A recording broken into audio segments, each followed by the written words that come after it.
안녕하세요. 주식공부입니다. 오늘도 세상에서 가장 재미있는 주식시장에 들어왔습니다. 오늘은 어제인가 저한테 유튜브 채널에서 질문을 가장 많이 하시는 열혈 구독자님께서 댓글에 121선, 306일선에 대해서 자세히 설명해 주세요. 그런 댓글을 올리셨어요.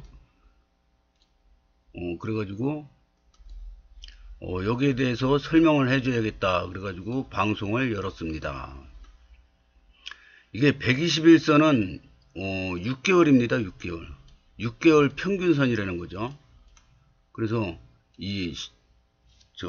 실적 상승세가, 그러니까 실적선으로 불리기도 합니다. 이게 경기 방어선, 실적선, 이런 이름이 있는데, 왜 실적선이냐? 실적이 좋아지는 주식이 이 121선을 돌파하면은 오래도록 상승을 한다, 이런 뜻입니다. 그래서 이 121선은 6개월 이동 평균선입니다. 평균 이동, 그러니까 6개월 평균 가격이 여기에 포함되어 있는 거죠. 여기 6개월 평균 점을 딱 찍고 6개월 평균 점을 계속 찍어 나가서 이거 선을 연결한 게 121 이동평균선입니다. 그리고 306일선은 60주선하고 비슷합니다. 60주. 1년이 좀 넘는데요. 60주선을, 그러니까 이 306일 동안의 평균 가격을 점으로 오늘 여기, 내일 여기, 모레 여기 이렇게 쭉 점을 찍어 가지고 연결한 게 306일선 이동평균선입니다. 근데 왜 하필 306일선이냐? 이게 옛날에 이토마토 방송에서 김봉만 선생님이 그분이 또 시황을 잘 맞춰요.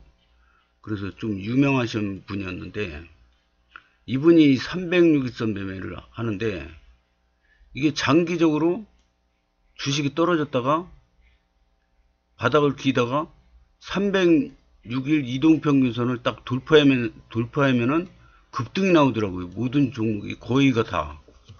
그러니까 확률이 굉장히 높은 거죠.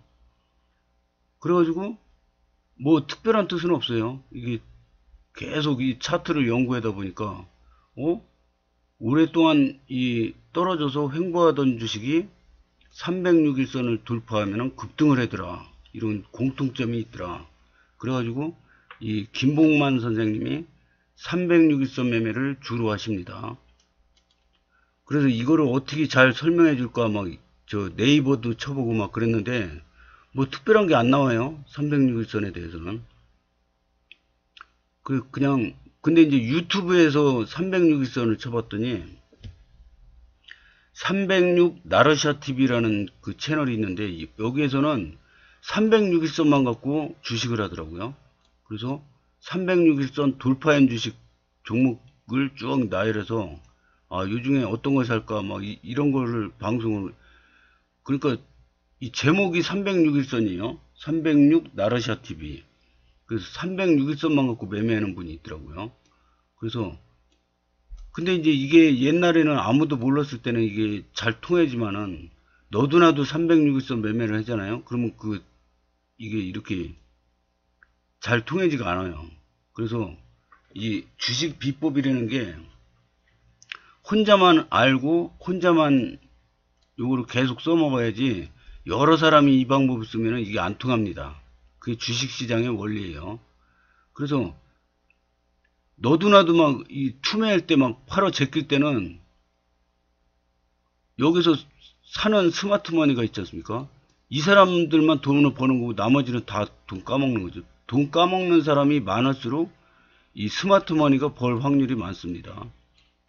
그래서 세계 명인들은 보면은 스마트머니, 이런 때에 싼 가격에 들어가는 사람을 갖다가 스마트머니라고 그럽니다. 들어가는 사람의 돈을 갖다가 스마트머니라고 합니다. 그러니까 세계 명인들이 보면은 이렇게 투매가 일어날 때, 이때 주식을 많이 삽니다. 그래가지고, 그, 세계에서 가장 싼 주식만 찾아다녔다는 존 템플턴 경, 이 존 템플턴 경은,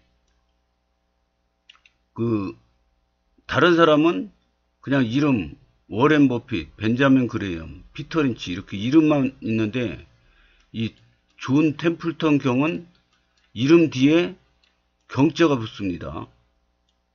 왜 그러냐면 이분은 돈을 어마어마하게 벌어가지고, 이게 이 존 템플턴 경은 어렸을 때 너무 가난해가지고 학비도 없어가지고, 그 워렌 버핏 사부님이 그 못 사는 사람들 모아놓고 이렇게 가르치는 그런 무료 학교, 거기 가가지고도 가르쳐 줬는데, 거기에 있었던 사람이 존 템플턴이라고 합니다.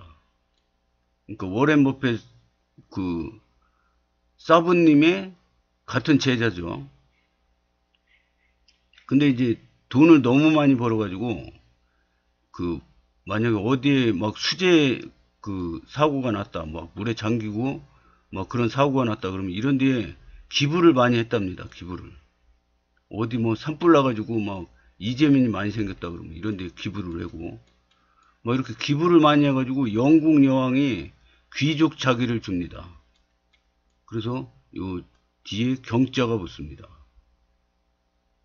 근데 이분이 한 얘기가, 거리에 피가 낭자할 때 투자해라 이거죠. 막 이렇게 막 떨어져가지고 갑자기 막 급락을 해가지고, 그 누가 뭐 자살했니, 뭐 우리나라 뭐 몇 대 부자가 자살을 했니, 막 이런 얘기 나올 때 있지 않습니까?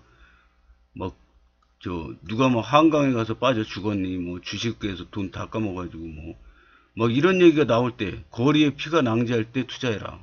그때가 가장 좋을 때다 이거죠. 이게 주식시장이 폭락을 하잖아요. 폭락할 때마다 새로운 부자가 탄생한다고 합니다.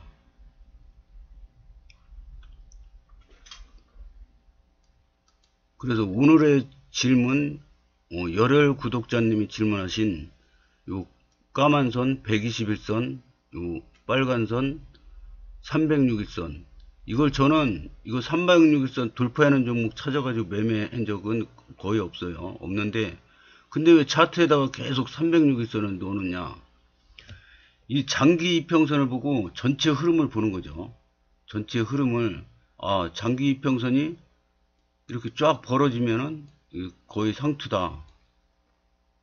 이런 거. 밑으로 쫙 벌어지면은 거의 이제 바닥이 잡힌다. 뭐 이런 거. 이 장기 추세를 보는 거지, 뭐 특별한 의미는 없습니다. 그냥 이 길게 본 그 이평선 가격 평균선을 보는 거죠. 그래서 우리나라 증시를 최대한 압축해서 보면은 이렇습니다. 그래서 미국의 다우존스 지수는 100년 동안 70배가 올랐다고 합니다. 70배. 우리나라는 1985년부터 24년, 15년, 한 40년 되네요. 우리나라 증시 역사가 한 40년 되는데, 40년 동안 100포인트에서 2700이니까 27배 올랐네요. 우리나라도 100배 되면은 이 정도 오르겠죠. 100년 되면은. 그래서 지금 이게 추세는 잘 올라가고 있습니다. 이게 왜 이렇게 우상향으로 계속 올라가냐면은, 돈 가치는 자꾸 떨어져요. 짜장면 옛날에 500원이면 한 그릇 먹던 거 지금은 5,000원 줘야 먹습니다. 그러니까 돈 가치가 떨어지죠. 그러니까 만약에 이제 그 오리온에서 초코파이를 만드는데 초코파이가 100원이었어요. 근데 한 몇 년 지나니까 1,000원이 돼요. 요즘에는 30개짜리 한 만원 가잖아요. 그러니까 상품 가치가 이렇게 계속 올라가니까 회사 가치도 같이 올라갑니다. 회사 자산도 같이 증가합니다. 그러니까 이렇게 이 회사 가치는 쭉 올라가는데 주가는 그대로 안 가고, 이게 실제 가치보다 올라갔다가 실제 가치보다 떨어졌다가 왔다 갔다 하면서 장기적으로 보면은 이 회사 가치에 수렴을 합니다. 그러니까 적자나는 기업, 부실주 이런 거 사면은 이게 조금 올라가는 것 같지만은 이 부실주는 이렇게 떨어지지 않습니까? 회사 가치가 자꾸 떨어지지 않습니까? 그러니까 이게 올라가는 것 같지만 계속 장기적으로 보면 떨어져요. 그래서 이런 주식 사다 보면 갑자기 어느 날 거래 정지됩니다. 그래서 상장 폐지당하고 그러죠. 그러면 돈이 다 휴지 조각이 되는 거죠. 그리고 우리 회사 여자 고참님이 언젠가 저한테 그러더라고요. 자기 1억 원어치 샀는데, 주식을 샀는데 반토막 나가지고 5천만 원밖에 안 남았다 이거예요. 그래서 그러시냐고, 뭐 궁금한 거 있으면 나중에 시간 날 때 물어보시라고 그랬거든요.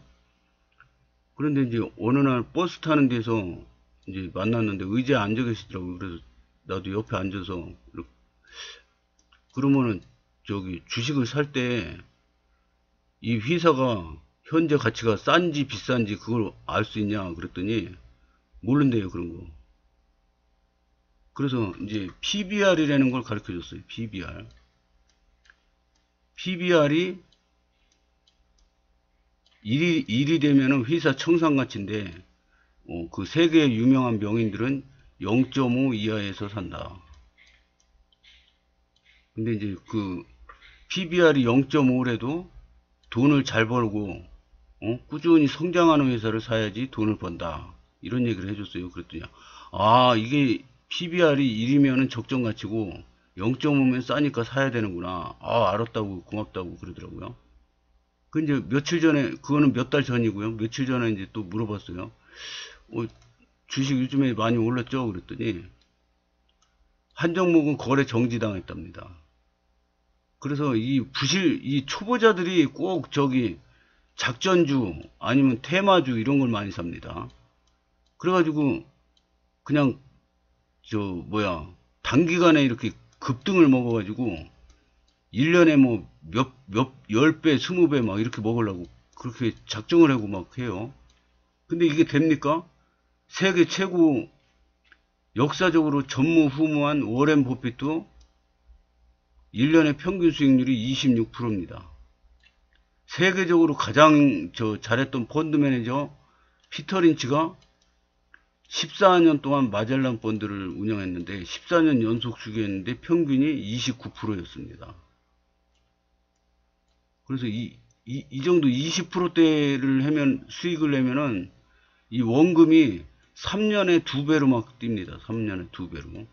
그러면 만약에 5억이었으면은 3년 있으면 10억, 또 3년 있으면 20억, 또 3년 있으면 40억, 또 3년 있으면 80억, 뭐 이렇게 되는 거죠. 또 3년 있으면 160억. 이렇게 되는 거죠. 그래서 1년에 20몇 프로만 수익을 내도 어마어마하게 돈이 증가합니다. 이번에 제가 이제 제가 지금 14년 연속 수익입니다. 피터 린치가 14년 연속 수익인데 저도 이제 14년 연속 수익이 됐는데, 근데 이제 저는 수익률이 한 10%밖에 안 돼요.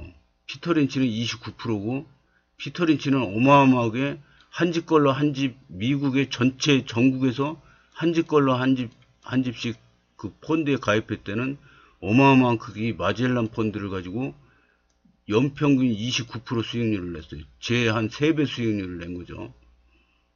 그래서 세계에서 최고 펀드 매니저가 됐습니다. 근데 저는 14년 연속 수익은 냈지만 10%입니다. 그러니까 세계 명인이 못 되는 거죠. 근데 이제 도서관을 다닌 지도 14년 됐습니다. 그래서 책을 보기 시작하면서 연속 수익을 냈는데, 이제 세계 명인들 책은 거의 다 봤어요. 다 보고 새로 나온 책들은 가끔 보는데, 보다가 이제 우리나라 이제 제야의 고수님들의 책을 보기 시작했어요. 일명 슈퍼개미들, 제야 고수들. 제야 고수님들의 책을 봤는데, 이걸 이제 몇 년 동안을 봤어요. 봤는데 이해가 안 가는 거예요. 이게 무슨 소린지, 어떻게 해서 이 사람들은 돈을 이렇게 많이 벌었는지 책을 다 읽어도 모르겠어요. 이분들은 자기 비법을 책에 다 공개했거든요. 근데 나는 이걸 봐도 모르는 거예요. 그럼 멍청한 거죠. 멍청하고 제가 이해력이 떨어집니다. 좀 많이. 그러니까 3년 동안 뭐 별 또라이 짓을 다 하면서 돈을 한 번도 못 벌고 계속 까먹었죠. 17년, 제가 주식 투자 경력이 17년인데 14년은 연속 수익 냈지만 그 전에 3년은 별 멍청한 짓 또라이 짓을 다 해가지고 하여튼 3년 내내 까먹고 밤마다 질질 짰습니다. 그러니까 이게 제가 배우는 게 좀 뭘 배우려면 좀 늦어요. 늦고 그런데 한번 그 원리를 깨우치면은 죽을 때까지 안 잊어먹습니다. 그거를 반드시 지킵니다. 고지식하게 뭘 또릿또릿하게 못하니까 한번 배우면은 고지식하게 그냥 그것만 또 그대로 지키면서 갑니다. 죽을 때까지. 그래가지고 이렇게 수익이 내는 건데, 어제 이제 퇴근하면서요, 퇴근하면서 버스 안에서 책을 보면서 오는데, 이해가 가는 거예요. 근데 이제 그때 이 우리나라 슈퍼개미 중에 김정환이라는 슈퍼개미가 있어요. 김정환님은 이 7천만 원을 가지고 시작했는데요. 10년도 안 돼서 100억 달성을 했습니다. 그래가지고 39세에 슈퍼개미가 됐어요. 그래서 이분은 이분 책을 한 5권인가 6권 나왔어요, 이분. 근데 그거 다 읽었습니다, 다 읽었는데도 뭔 얘기를 하는지 모르겠어요. 그리고 김정환 이분은 유튜브도 해요. 유튜브도 몇 번 들어가 봤는데 정신이 하나도 없고 뭔 얘기하는 건지 하나도 모르겠더라고요. 그래서 요즘에 안 들어가는데, 이분 책을 버스에서 읽고 있는데 어제요. 근데 이제 처음 빌려와가지고 처음 몇 장밖에 안 읽었어요. 근데 조금 이해가 가는 거예요. 그래서 야, 이게 뭐야? 이제 조금씩 내가 그 비법을 이해를 해놓은 건가? 그리고 좋아했는데 도서관에서 카톡이 왔어요. 오늘 도서 반납하는 날입니다. 그 카톡이 온 거예요. 그리고 어떻게 해요? 다 못 봤는데 도로 갖다 주고 이 김정환 님의 다른 책을 빌려왔습니다. 근데 이분의 그 매매 비법을 가만히 보면은, 이게 지금 얘기하는 게 슈퍼개미 김정환님의 일반인에서 슈퍼개미로 올라선 비법입니다. 간단하게 설명할게요. 이 김정환님이 한 방법은 뭐냐면 1,000만 원을 가지고 25%를 수익을 내요. 25% 수익 내는 거는 별거 그렇게 어렵지 않지 않습니까? 25% 수익을 내요. 그러면 이게 이게 한 번도 안 까먹고 벌기만 하잖아요. 그러면 복리의 72법칙이 발동을 합니다. 복리의 법칙. 복리의 법칙은 어떻게 되냐면, 이게 1년은 벌었어요. 그 다음에는 까먹어요. 그 다음에 또 벌어요. 까먹어요. 이래잖아요. 그럼 복리의 마법이 깨져버립니다. 복리의 마법은 이게 계속 되려면은 한 번도 안 까먹고 계속 수익이 나야지 복리의 마법이 연결됩니다. 그래서 이 1,000만 원으로 25%씩 40번을 수익을 내잖아요. 그러면은 752억이 됩니다. 에이, 설마 1,000만 원이 40번 25% 수익 냈다고 700억이나 돼? 안 믿기시죠? 제가 옛날에 몇 년 전에 그 동영상 찍은 거 보면 이거를 했습니다. 제가 1,000만 원에서 25% 내면 1,250만 원. 그럼 1,250만 원에 또 25% 내면 얼마? 이렇게 해가지고 쭉 하니까 40번 하니까 752억 나오더라고요. 해봤습니다. 제가. 여러분도 한번 해보세요. 그래서 이 복리가 무서운 겁니다. 이게 그냥 단리는 40배 수익 나면은 4억 아닙니까? 1,000만 원이 40배 내면 4억밖에 안 되지 않습니까? 근데 복리로 되면은 752억이 됩니다. 4억과 752억 어마어마한 차이지 않습니까? 그래서 1,000만 원 갖고 25%를 손실 없이 40번을 수익을 내면 752억이 됩니다. 그러면 김정환님은 어떻게